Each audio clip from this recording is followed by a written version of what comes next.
سلام داوطلبانی عزیز. امروز موضوع نوبتی ما از فن اساسهای دولت و حقوق موضوع پارلمان می باشد. امروز ما همراه شما داوطلبان عزیز میگذاریم که نخستین پارلمانت ها در کدام دولت ها پیدا شدند، نخستین پارلمانت ها از کدام قسمت های عبارت بودند، امروز دولت های جهان پارلمانت آنها از کدام قسمت ها ترکیب یافته است، وظیفه پارلمان امروز در زمان معاصر از چیها عبارت است. ما همراه شما میگذاریم داوطلبان عزیز. پیش از آن که ما موضوع پارلمانت را آغاز نماییم، اولا ما یک مفهوم داریم، مفهوم تجزیه حاکمیت دولتی. تجزیه حاکمیت دولتی چیست؟ حاکمیت دولتی به کدام شاخه ها تقسیم بندی کرده می شود امروز در مناسبت های دولت داری؟ ما همراه شما دیده می برایم. طبق ماده 9 کنستیتوسیون جمهوری تاجیکستان میگوید که حاکمیت دولتی در اساس تجزیه آن با مقامات قانونگذار، اجراییه و سودی عملی میگردد. معنای کلمه خود کلمه تجزیه تقسیم بندی کردن می باشد. تقسیم شوی یا تقسیم بندی کردن می باشد. طبق مقررات ماده 9 کنستیتوسیون جمهوری تاجیکستان میگوید حاکمیت دولتی با 3 شاخه تقسیم بندی کرده می شود: قانونگذار، اجراییه و سودی. یعنی شاخه های حاکمیت دولتی اینها قانونگذار، اجراییه و سود می باشند. قانونگذار، اجراییه و سود. شاخه های حاکمیت دولتی چیستند؟ برای چی حاکمیت دولتی به 3 شاخه تقسیم بندی کرده شده است؟ امروز دولت های دموکراتی زمان معاصر اکثریت طرز دولتداری، طرز نظام اداره کنیشان در اساس همین پرینسیپ تجزیه حاکمیت دولتی، یعنی پرینسیپ کانستیتوسیونی به حساب می رود، مقرر کرده شده است، معین کرده شده است. این تجزیه حاکمیت دولتی مفهوم این بار اول از جانب عالم فرانسوی شارل لوی مونتسکیو اساس گذاشته شده بود. شارل لوی مونتسکیو حاکمیت دولتی را به 3 قسمت جدا کرد: قانونگذار، اجراییه و سودی، که از عصرهای 18-19 سر کرده تا امروز دولت‌های زیادی جهان از همین پرینسیپ تجزیه حاکمیت دولتی استفاده برده مناسبت‌های دولتداریشان را مقرر می‌نمایند. ما در کنستیتوسیون جمهوری تاجیکستان ماده 9 خود را با پرینسیپ تجزیه حاکمیت دولتی دادیم. حاکمیت دولتی گفتیم در اساس تجزیه آن، معنی کلمه تجزیه تقسیم بندی گفتیم، با مقامات قانونگذار، اجراییه و سودی عملی می‌گردد. یعنی شاخه های حاکمیت دولتی این قانونگذار، اجراییه و سود میباشد که امروزه موضوع ما بخشیده شده است به شاخه یکم حاکمیت دولتی که آن نام دارد قانونگذار. قانونگذار چیست؟ قانونگذار کدام وظیفه را امروز در دولت های زمان معاصر اجرا میکنند؟ به صفت شاخه یکم حاکمیت دولتی که قانونگذار منصوب است داخل میگردد مقامات پارلمانت تمام دولت های جهان به صفت مقامات قانونگذاری آن برآمد میکنند. و به شاخه دوم باشد که اجراییه نام دارد، حکومت دولت ها داخل میگردد. حکومت به شاخه اجرایی حاکمیت دولتی منصوب است. و سوم شاخه حاکمیت دولتی باشد، این سود نام دارد. به شاخه سوم سود باشد، این سودهای ملی دولت ها منصوب دانسته شدند. یعنی از اینجا برمیآید داوطلبان گرامی، حاکمیت دولتی این تقسیم بندی کرده می شود در دولت ها. نظام دولتداری تقسیم بندی کرده می شود با مقامات پارلمان، با مقامات حکومت که با مقامات سود. یعنی از جانب این 3 مقامات عالی دولتی دولت های امروزه معاصر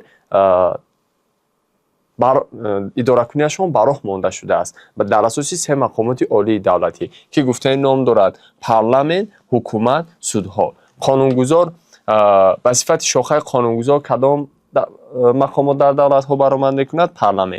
به صفت شاخه اجراییه کدام مقامات در دولت ها امروزه جهان برآمد میکند؟ حکومت. و به صفت سود کدام مقامات ها امروز در جهان برآمد میکند؟ سودها.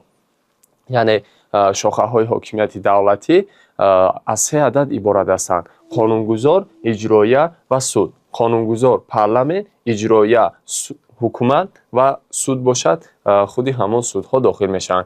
سوال در در نمونه های امتحان های داخل شوی مرکز ملی تحصیل جمهوری تاجیکستان آورده شده است که پرینسیپ تجزیه حاکمیت دولتی дар кадом моддаи Конститутсияи Ҷумҳурии Тоҷикистон инъикос гардидааст? Принсипи таҷзияи ҳокимияти давлатӣ дар моддаи 9-уми Конститутсияи Ҷумҳурии Тоҷикистон инъикос гардидааст. Акнун як маълумоти умумӣ дар бораи шохаҳои ҳокимияти давлатӣ буд, ки имрӯза мавзӯи мо танҳо дар бар мегирад шохаи якуми ҳокимияти давлатӣ, ки қонунгузор ном дорад ва ба сифати қонунгузор гуфтем парлламент баромад мекунад.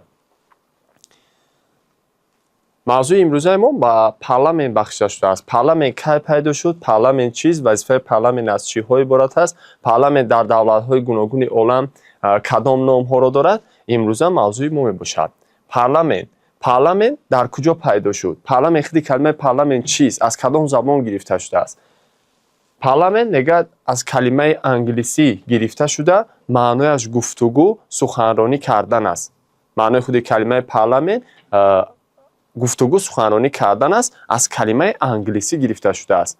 ва нигоҳ кунед довталабони азиз, нахустин парлламентҳо низ дар Англия пайдо шуданд. нахустин парлламент дар Англия соли 1265 пайдо шудааст. ва аз ин ҷост ки парлламент ин мафҳуми хоси англисҳо буда, номгузориаш ҳам аз забони англисӣ гирифта шуда, маънояш гуфтугӯ суханронӣ кардан мебошад. Парлламент кай ва дар куҷо пайдо шуд? соли 1265 бори нахуст дар Англия пайдо гардид.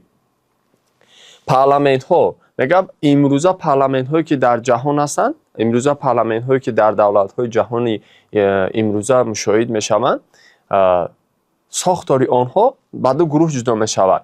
Парлламентҳо мешаванд якпалатагӣ, парлламентҳо мешаванд якпалатагӣ ва парлламентҳо мешаванд дупалатагӣ. дар кадом вақт дар кадом давлатҳо парлламентҳо якпалатагӣ ҳастанд, дар кадом давлатҳо парлламентҳо дупалатагӣ ҳастанд? мо аз ҳамо китобҳои дарсӣ гирифта давлатҳое ки дар он ҷо номбар шуданд, парлламентҳои онҳо якпалатагӣ ҳастанд, номбар намудем ва давлатҳое ки дупалатагӣ ҳастанд.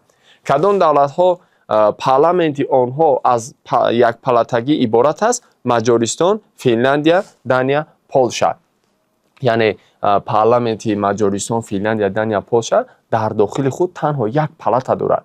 ҳамо вакилон, аъзоҳоне ки дар он ҷо кору фаъолият мекунанд, ҳамаашон дар як толоб, дар як вақт ҷамъ мешаванд, оид ба масъалаҳои ҷамъшудаашон онро ҳаллу фасл карда боз пароканда мешаванд. яъне як палата вуҷуд дорад. Парлламентҳое ки якпалатагӣ ҳастанд, парлламентҳое ки якпалатагӣ ҳастанд, онҳо танҳо аз як толор иборат буда, дар он ҷо аммо дар вақти муайяншуда вакилон ҷамъ меоянд, боз пароканда мешаванд. ин гуна давлатҳо давлатҳои якпалатагӣ ҳастанд. гуфтем кадом давлатҳо шомиланд ба парлламенти якпалатагӣ? Маҷористон, Финляндия, Дания, Полша. давлатҳое ки дупалатагӣ ҳастанд: ИМЕА, Британияи Кабир, Австрия, Тоҷикистон, Фаронса. давлатҳои зерин: ИМЕА, Британияи Кабир, Австрия, Фаронса, Тоҷикистон. гуфтем сохти парлламентшон аз чанд палата иборат аст? аз ду палата. ҳар як палата, бо диққат гӯш кунед довталабони гиромӣ, мегӯяд ҳар як палатаи парлламенти давлатҳо ба худ номи муайянро дорад. дар баробари оне ки парлламент дар давлатҳои ҷаҳон номи мушаххас дорад, мо гуфтем парлламент аз кадом калима гирифта шудааст? дуруст, калимаи англисӣ. леки ҳамаи давлатҳо имрӯз парлламентҳошон номи худро доранд. парлламент ин калимаи англисӣ аст. мисол мо дар Ҷумҳурии Тоҷикистон ба сифати парлумон, ба сифати парлламент маҷлиси олӣ мегӯем. мо калимаи маҷлиси олиро истифода мебарем. давлатҳои дигар бошанд, аммо вобаста ба хусусиятҳои миллии тараққиёташон номҳои худро доданд ба мақомоти қонунгузор парлламент. ва дар баробари оне ки парлламент номи муайянро дорад, инчунин палатаҳое ки дар дохили парлламент ҳастанд, намо гуфтем парлламентҳо якпалатагӣ, дупалатагӣ мешаванд, палатаҳои ҳар яке аз парлламентҳои давлатҳои ҷаҳон низ номҳои муайянро доранд. масалан мо дар Ҷумҳурии Тоҷикистон парлламенти Тоҷикистон ном дорад Маҷлиси олӣ. аммо палатаҳое ки дар парлламенти Ҷумҳурии Тоҷикистон ҳастанд, онҳо номҳои гуногун доранд ва номҳои палатаҳои Маҷлиси олӣ, Маҷлиси миллӣ ва Маҷлиси намояндагон мебошад, ки ро мо дар поёнтар гуфта мегузарем. мега унвонҳои парлламент дар давлатҳои ҷаҳон, унвон, яъне ҳамо номҳое ки парлламентҳои давлатҳои ҷаҳон ба худ доранд, онҳоро мегӯянд унвонҳои парлламент дар давлатҳои ҷаҳон. дар Иёлоти Муттаҳидаи Амрико парлламентро конгресс меноманд. در فدراسیای روسیه پارلمنت رو مجلس فدرالی مینامند. در پولشا سیم، در دانیا فولکتینگ، در تاجیکستان باشد مجلس عالی نام برده می شوند. یعنی اینها هستند عنوان های پارلمنت های دولت های معین. ما در ایالات متحده آمریکا با جای اصطلاح پارلمنت چی رو استفاده می‌بریم؟ کنگرس. در فدراسیای روسیه با جای اصطلاح پارلمنت چی رو استفاده می‌بریم؟ مجلس فدرالی. در تاجیکستان با جای اصطلاح پارلمنت چی رو استفاده می‌بریم؟ مجلس عالی. این بود عنوان‌های پارلمنت در دولت‌های جهان. گفتیم پارلمنت باری نخست در کجا پیدا شده است؟ در انگلیس. کدام سال؟ 1265. گفتیم پارلمنت خودش کلمه انگلیسی بوده، معنیش گفتگو، سخنرانی کردن است. گفتیم پارلمنت ها دو نمود میشوند، یک پالاتگی میشوند و دو پالاتگی میشوند. کدام دولت ها یک پالاتگی هستند؟ مجارستان، فنلاندیا، دانیا، پولشا. کدام دولت ها پارلمنت آنها دو پالاتگی است؟ ایمیا، بریتانیا کبیر، آستریا، تاجیکستان، فرانسه. بعد ما نامبر کردیم عنوان های پارلمنت در دولت های جهان. اکنون موضوع ما پارلمنت جمهوری تاجیکستان است که گفتیم با جای اصطلاح پارلمنت ما در جمهوری تاجیکستان چی رو استفاده می‌بریم؟ مجلس عالی. مجلس عالی. پارلمنت جمهوری تاجیکستان مجلس عالی. ما اول میگذاریم با تاریخ تأسیس پارلمنت جمهوری تاجیکستان که مجلس عالی نام دارد. میگه سال 1999 پس از داخل گردیدن تغییر و علاوه‌ها به کنسول جمهوری تاجیکستان شورای عالی برهم داده شده، با جای آن با صفت مقام عالی قانونگذاری دولت مجلس عالی تأسیس داده شد. نگاه کنید طالبان عزیز، تا سال 1999 در جمهوری تاجیکستان شورای عالی بود. از همون زمان تأسیس یابی جمهوری مختار شوروی سوسیالیستی تاجیکستان انیقتر سال 1924 تا سال 1999 در جمهوری تاجیکستان دولت از جانب کدام مقامات اداره میشید؟ شورای عالی. شورای عالی. بعدا میگه وقتی سال 1999 تغییر و علاوه ها به کنسول جمهوری تاجیکستان صورت گرفت، شورای عالی برهم داده شده، به جای آن چی تأسیس داده شد؟ به صفت مقام عالی قانونگذاری دولتی مجلس عالی سال 1999 تأسیس داده شد. یعنی ما از سال 1999 سر کرده دیگر در مناسبت‌های دولتداری مقام قانونگذاری دولت هم رو به مجلس عالی دادیم. شورای عالی رو سال 1999 پورا برهم دادیم.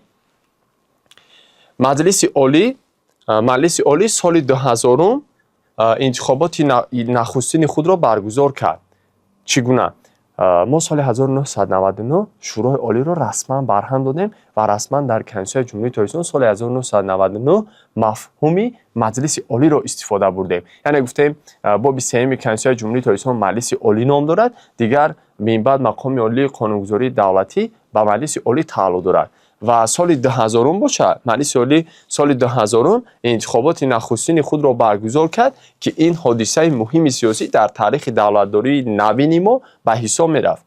جمهوری تاجیکستان 9 سپتامبر 1991 پس از به دست آوردن استقلالیت همچون مقام عالی قانونگذاری دولتی همچون محصول زمان صاحب استقلالی مجلس عالی را 1999 تأسیس داد. سال 2000 باشد انتخابات یکم آن را برگزار کرد. یعنی وکیلان اعضاهان همون عضوهایی که در مجلس ملی مجلس نمایندگان هستند آنها کی انتخاباتشان دایر گردید؟ سال 2000. مجلس عالی خودش کی تأسیس یافت؟ سال 1999. یک سال بعد وکیلان اعضاها به همین پارلمان انتخاب گردیدند. مجلس عالی گفتیم پارلمانت جمهوری تاجیکستان مجلس عالی نام داشته، از دو پالاتا مجلس ملی و مجلس نمایندگان ترکیب یافته بود. تا امروز پارلمانت جمهوری تاجیکستان از دو پالاتا مجلس ملی و مجلس نمایندگان عبارت است. در کنستیتوسیون باشد با مجلس عالی همچون مقام عالی قانونگذاری دولتی باب علاهیده بخشیده شد. باب سوم کنستیتوسیون جمهوری تاجیکستان مجلس عالی نام دارد که از 16 ماده عبارت می باشد. 16 ماده را در بر میگیرد. نگاه کنید طالبان گرامی، ما در کنستیتوسیون جمهوری تاجیکستان با مجلس عالی باب سوم کنستیتوسیون جمهوری تاجیکستان را بخشیدیم. باب سوم کنستیتوسیون جمهوری تاجیکستان مجلس عالی نام دارد که چند ماده را در بر میگیرد؟ 16 ماده را در بر میگیرد. از ماده 48 تا ماده 63 مجلس عالی در بخشیده شده است. дар ин маврид қонуни конститутсионии ҷумҳурии Тоҷикистон дар бораи Маҷлиси Олии Ҷумҳурии Тоҷикистон мо қабул кардем санаи 19 апрели соли 2000. 19 апрели соли 2000 ба хотири фаъолияти пурсама, ба хотири фаъолияти дурусти парламенти мамлакат, мақоми олии қонунгузории давлат, Маҷлиси Олии Ҷумҳурии Тоҷикистон, мо дар Ҷумҳурии Тоҷикистон қабул кардем қонуни конститутсионии Ҷумҳурии Тоҷикистон дар бораи Маҷлиси Олии Ҷумҳурии Тоҷикистон санаи 19 апрели соли 2000. гуфтем Маҷлиси Олӣ ба сифати мақоми олии қонунгузории давлат баромад мекунад. пеш аз оне ки мо мавзӯи парламентро оғоз намудем, ҳамроҳи шумо мо гузаштем кадом мавзӯъро? Шохаҳои ҳокимияти давлатӣ, ки ба шохаи ҳокимияти давлатӣ якум чӣ мавзӯъ буд? Шохаи қонунгузор, ва ба қонунгузор чӣ дохил мешид? Парламенти давлатҳо. Маҷлиси миллӣ ва маҷлиси намояндагон дар давраи вазъияти фавқулода ва ҳолати ҷангӣ пароканда намешаванд. замоне ки дар давлат агар вазъияти фавқулода ба вуқӯъ ояд, замоне ки дар давлат офатҳои табиӣ, эпидемияҳо, садамаҳо, дигар ҳолатҳои хатарноки ба вуқӯъ ояд, ки ба ҳаёт, саломатӣ ва амнияти шаҳрвандон, инчунин амнияти давлатӣ агар таҳдид ба бор оранд, фаъолияти Маҷлиси миллӣ ва маҷлиси намояндагон дар давраи вазъияти фавқулода ва ҳолати ҷангӣ қатъ намегардад. сабаб чист? Маҷлиси миллӣ ва маҷлиси намояндагон ба сифати мақомоти олии давлатӣ онҳо уҳдадор шуданд, ки дар ҳамин шароити вазнин, дар шароитҳои вазъияти фавқулода ва ҳолати ҷангӣ, ки муътадии фаъолият кардани дигар мақомотҳои давлатӣ ғайриимкон аст, ҳамчун мақоми олии давлатӣ барои ба тартиб даровардани муносибатҳо, барои муътадил гардонидани вазн, онҳо уҳдадор шуданд, ки ҳатто дар давраи вазъияти фавқулода ва ҳолати ҷангӣ фаъолияташонро қатъ насозанд. Маҷлиси миллӣ ва маҷлиси намояндагон дар ҷаласаҳои якҷояи худ доир ба ҳалли ваколатҳояшон як санад қабул мекунанд, ки номи санадашон қарор мебошад. Маҷлиси миллӣ ва маҷлиси намояндагон дар ҷаласаҳои якҷояи худ доир ба ҳалли ваколатҳояшон гуфтем чӣ қабул мекунанд? Қарор қабул мекунанд. ҳамаи қонунҳоро дар Ҷумҳурии Тоҷикистон маҷлиси намояндагон қабул мекунад. چی گفتیم؟ گفتیم همه قانون‌ها را در جمهوری تاجیکستان مجلس نمایندگان قبول میکند و مجلس ملی آن را جانبداری میکند.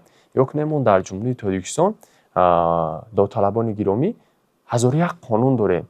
باید با دلخواه نوع مناسبت‌هایی که در جمعیت وجود دارند ما قانون قبول کردیم. قبول کردیم و همه قانون‌هایی که ما امروز قبول کردیم تمام مناسبت‌های جمعیتی ما رو در بر گرفتن و با تنظیم می‌دارند، همه آنها رو مجلس نمایندگان مجلس عالی جمهوری تاجیکستان قبول نموده است با جانبداری با طرفداری مجلس ملی مجلس عالی جمهوری تاجیکستان. قانون‌ها رو در جمهوری تاجیکستان کدام مقامات قبول می‌کند؟ مجلس نمایندگان. فراموش نسازید قبول قانون صلاحیت کدام مقامات دولتی است؟ مجلس نمایندگان. صلاحیت مجلس ملی و مجلس نمایندگان هنگام گذراندن جلسه یکجایه در ماده 55 کنستیتوسیون پیش بینی شده است. معنای کلمه صلاحیت چیست؟ درست شما از کتاب‌ها از موادهای حقوقی الکی آگاه هستند که زیر مفهوم کلمه صلاحیت وظیفه، وکالت، عهده‌داری در نظر داشته شده است. میگوید که صلاحیت مجلس ملی و مجلس نمایندگان هنگام گذراندن جلسه‌های یکجایه وقتی یکجایه میشود دو پالات وظیفه‌های یکجایگیشان در ماده چندم کنستیتوسیون مقرر شده است؟ در ماده 55 که ما در پایان‌تر وقتی موضوع رو ادامه میدیم اما صلاحیت‌های یکجایگی دو پالات را همراه شما گفتم میگذاریم. اکنون ما میگذاریم به هر یکی از پالات‌های مجلس عالی. گفتیم نام پارلمانت دولت چی میباشد؟ مجلس عالی. گفتیم در برابر آنه که پارلمان مجلس عالی نام دارد باز از چند پالات عبارت است؟ از دو پالات عبارت است. مجلس ملی، مجلس نمایندگان. مجلس ملی چیست؟ مجلس ملی یکی از پالات‌های مجلس عالی. مجلس نمایندگان چیست؟ مجلس نمایندگان یکی از پالات‌های مجلس عالی. یعنی مجلس عالی پارلمانت دولت، مجلس ملی مجلس نمایندگان باشند چیست؟ با چی داخل میشوند؟ پالات‌ها. ما دو پالات داریم. در مجلس عالی دو پالات داریم. مجلس ملی، مجلس نمایندگان. میگذاریم مجلس ملی. درباره مجلس ملی ما با شما معلومات میدیم. маҷлиси миллӣ чист? Маҷлиси миллӣ аз киҳо иборат аст? Маҷлиси миллӣ чӣ гуна фаъолияташ ба роҳ монда шудааст? мегӯяд маҷлиси миллӣ тибқи муқаррароти Конститутсияи Ҷумҳурии Тоҷикистон мегӯяд ки маҷлиси миллӣ палатаи болоии парламент буда, яъне палатаи болоии парламент буда, фаъолияташ даъватӣ мебошад. Фаъолияташ чӣ гуна мебошад? Фаъолияташ даъватӣ мебошад. Мо ду палата дорем. Маҷлиси миллӣ гуфтем, маҷлиси намояндагон ва палатае ки боло местад, палатаи болоӣ аст, ин маҷлиси миллӣ аст. Мегӯям маҷлиси миллӣ палатаи болоии парламент буда, фаъолияташ даъватӣ мебошад. Яъне чӣ гуна даъватӣ мебошад? Маҷлиси миллӣ фаъолияташ ҳамарӯза ба роҳ монда нашудааст. Ҳамарӯза узви аъзое ки дар маҷлиси миллӣ ҳастанд, ҳамарӯза ҳамун маводҳои кории худро гирифта ба ҷои кор намераванд. Маҷлиси миллӣ фаъолияташ даъватӣ мебошад. Мега палатаи болоии парламент буда, фаъолияташ даъватӣ мебошад. Аз 33 узв ё аъзо иборат аст. Дар маҷлиси миллии Маҷлиси Олии Ҷумҳурии Тоҷикистон ҳамагӣ 33 узв ё аъзо кору фаъолият доранд, ки аз ин шумора 25 нафари он дар маҷлисҳои якҷояи вакилони халқи ВМКБ, вилоят, шаҳри Душанбе ва шаҳру ноҳияҳои тобеи ҷумҳурӣ интихоб мегарданд. Маҷлиси миллии мо 33 узв ё аъзо дорад. 25 нафараш дар шаҳру ноҳияҳо маҷлисҳои вакилони халқи онҳо интихоб карда мешаванд. Ва 8 нафари дигари онро, 25 нафараш гуфтем дар маҷлисҳои вакилони халқ ва 8 нафари дигари он бошад, 8 нафар аъзои маҷлиси миллиро президент таъин ва озод мекунад. ҳатман дар намунаҳои Маркази Миллии Тестии Ҷумҳурии Тоҷикистон савол аз фани асосҳои давлат ва ҳуқуқ ҳамин аст, ки чанд нафар аъзои маҷлиси миллиро президент интихоб мекунад? 8 нафар. Чанд нафар гуфтем? 8 нафар. мегӯяд чанд нафараш дар маҷлисҳои вакилони халқи ВМКБ, вилоят, шаҳри Душанбе, шаҳру ноҳия интихоб мешавад? 25 нафар. шумораи умумии узв ё аъзо чӣ қадар аст? 33 нафар. Маҷлиси миллӣ дар як сол на камтар аз 4 маротиба иҷлосия мегузаронад. Маҷлиси миллӣ дар як сол чанд маротиба? На камтар аз 4 маротиба иҷлосия мегузаронад. ҳамин шакли фаъолияти маҷлиси миллӣ ки гуфтем даъватӣ аст, онҳо гуфтем ҳамарӯза дар ҷои кор қарор надоранд. Онҳо вобаста ба масъалаҳое ки дар доираи салоҳияти онҳо пешбинӣ гардидааст, рафта иҷлосияро баргузор мекунанд. Боз ҳар кас барои касбу кори худро анҷом додан пароканда мешаванд. яъне шахсоне дар маҷлиси миллӣ интихоб шуданд, ки онҳо ягон кори дигарро низ дар баробари узв будан иҷро мекунанд. дар як сол онҳо чанд маротиба гуфтем иҷлосия мезонанд? На камтар аз 4 маротиба. метавонад ки соле бошад 6 маротиба, 7 маротиба, то 10 маротиба, 12 маротиба дар як сол иҷлосия гузаронанд. аммо қоида чиро мегӯяд? На камтар аз 4 маротиба. дар як сол бояд зиёда аз 4 маротиба иҷлосия бигузаронанд.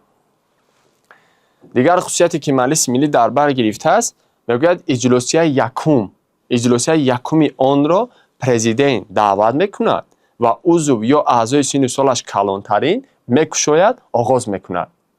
иҷлосияи якуми онро президент даъват мекунад ва узв ё аъзои синни солаш калонтарин онро мекушояд, оғоз мекунад.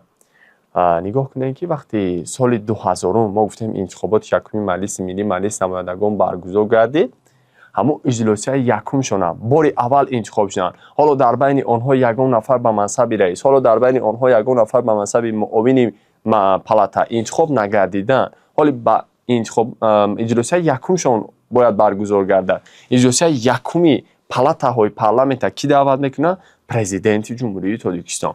иҷлосияи якуми онро президент даъват мекунад. президент рӯзша муқаррар мекунад, санаша муқаррар мекунад, соатша, маконша муқаррар мекунад, даъват мекунад вакилони интихоб шударо. ва ки мега аму дар иҷлосия сухана оғоз мекунад, иҷлосияро оғоз мекунад? узв ё аъзои синни солаш калонтарин мекушояд. савол ҳатман меояд, кадом мақомот иҷлосияи якуми маҷлиси миллиро даъват мекунад? Президент даъват мекунад. ки мекушояд? узв ё синни солаш калонтарини маҷлиси миллӣ. дигар хусусияте ки маҷлиси миллӣ дар бар мегирад, додталабони гиромӣ, мегӯяд маҷлиси миллӣ қонунҳои қабул кардаи маҷлиси намояндагонро ҷонибдорӣ ё тарафдорӣ мекунад. мо дар боло гуфта будем, ки тамоми қонунҳо, ҳамаи қонунҳоро дар Ҷумҳурии Тоҷикистон кадом мақомот қабул мекунад? Маҷлиси намояндагон. тамоми қонунҳои қабул кардаи маҷлиси намояндагонро Маҷлиси Миллии Маҷлиси Олии Ҷумҳурии Тоҷикистон چی میکنن؟ جانبداری طرفداری میکنن. اگر راضی نباشه با متن قانون رو دوباره به مجلس نمایندگان برمیگردونه با دلیل و ایرادهایش. مجلس نمایندگان آنها رو کمبودی جا داشته رو برطرف میکنن. با برای جانبداری طرفداری با مجلس ملی، مجلس عالی جمهوری تاجیکستان چیکار میکنن؟ پیشنهاد میکنن. میگن مجلس ملی قانون‌های قبول نموده مجلس نمایندگان رو جانبداری یا طرفداری میکنن. و اخیراً این صلاحیت مجلس ملی میباشد. صلاحیت بالاتر میگفتن که صلاحیت وظیفه وکالت عهدهداری میباشد. صلاحیت مجلس ملی در ماده 56 کنستیتوسیای جمهوری تاجیکستان مقرر شده است. ماده 56 کنستیتوسیای جمهوری تاجیکستان صلاحیت مجلس ملی نام دارد. صلاحیت مجلس ملی. ما در پایانتر بعد در موضوع صلاحیت مجلس ملی آنها رو همراه شما گفته میگذاریم و تحلیل میکنیم.